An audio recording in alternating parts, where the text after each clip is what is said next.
squeeze it and you see the... Janet, if that makes mind open for champagne.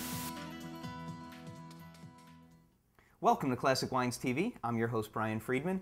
Today, a California Zinfandel Showdown. Now, you know, both of these wines, sort of a mouthful when it comes to the names. Wine number one, the Benson Ferry Vineyards 95240 Lodi Old Vine Zinfandel 2006. That actually took a lot of effort to get that out.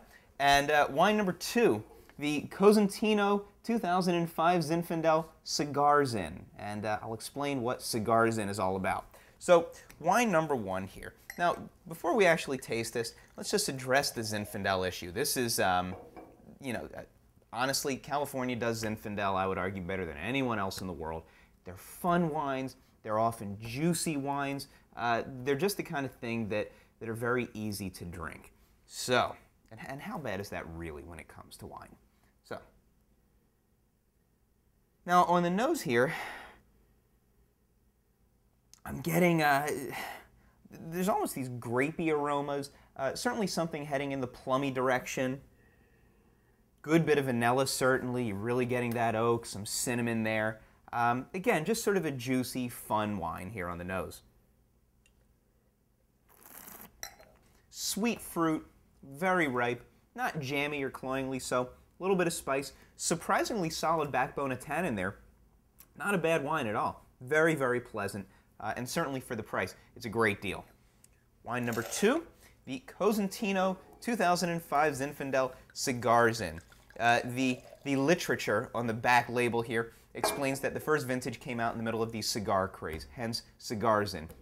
They feel that it goes wonderfully with a cigar. Let's see. I've never quite bought the idea of red wine and cigar for the most part. I'm a port guy in cigar, scotch and cigar.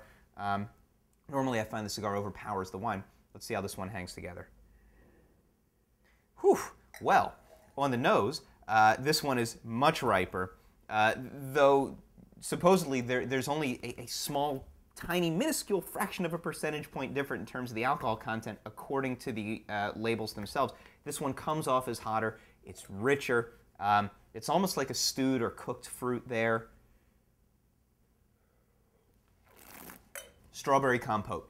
Now, they're right with the cigar aspect. I think this would absolutely stand up to a cigar, truth in advertising.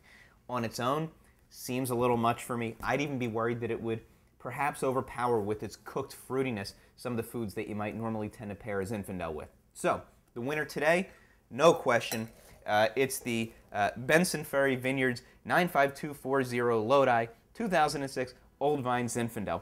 However, after the meal, after you're done drinking this, absolutely nothing wrong with firing up a stogie and enjoying it with the Cosentino 2005 California Zinfandel Cigarzin. From all of us here at ClassicWines.com, I'm your host, Brian Friedman, and until next time, cheers.